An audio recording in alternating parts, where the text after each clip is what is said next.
रणजीत सिंह గారి వ్యక్తిత్వంలో 28 వరకు ఆయన మొదలుగా ఉంటారు. కానీ అనారోగ్య కారణంతో ఆయన మొదలు బయలుదేరడం జరిగింది. ఆయన బయలుదేరితే ఆయన ప్లేస్లో వచ్చిన వ్యక్తి ఆయన ఏంటంటే కథ ఇదేమో ఓసి మరో ఒలింపిక్స్ శాఖ పేరేమో ఐఓఏ అంటే ఇండియన్ భారతదేశంలో ప్రపంచానికి సంబంధించిన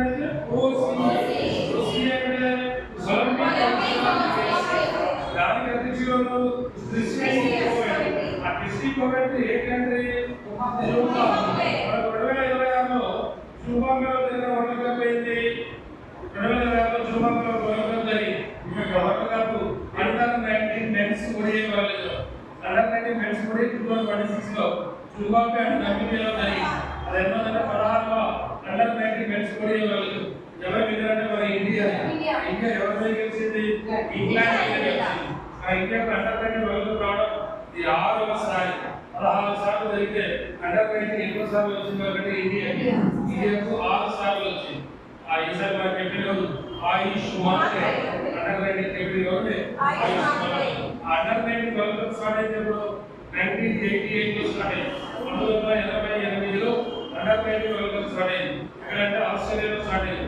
1988లోనే జ్ఞానపీఠ అవార్డు వచ్చిన తెలుగు గారు జ్ఞానపీఠ అవార్డు వచ్చినప్పుడు 1988 మన రీసెంట్ గా జ్ఞానపీఠ అవార్డు ఇచ్చారు. వైరాముత్తు ఆ వైరాముత్తు జ్ఞానపీఠ అవార్డు ఏ భాష?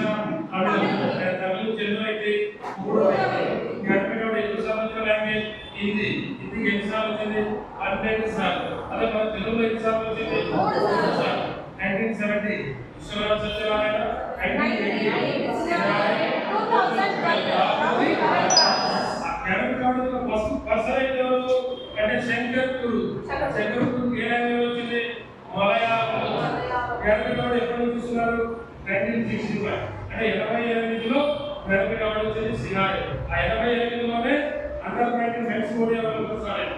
1988లోనే ఇప్పుడు భద్రతా మండలి యుఎన్ఓ ప్రధాన భాగాలు 6 ఉన్నాయి. 6లో ఉన్నది భద్రతా మండలి. దాన్ని సెక్యూరిటీ కౌన్సిల్ అంటారు. ఆ భద్రతా మండలికి నోబెల్ పీస్ అవార్డు వచ్చింది కూడా 1988లోనే వచ్చింది. అలానే ఓటు ఏజ్ ఇప్పుడు 18 ఒకప్పుడు 21 ఉంది. ఆ 21 నుండి 18 జరిగితే రాజ్యాంగ సవరణ చట్టం 61 రాజ్యాంగ సవరణ చేసింది కూడా 1988. అలా అమలులోకి వచ్చింది మాత్రం 1980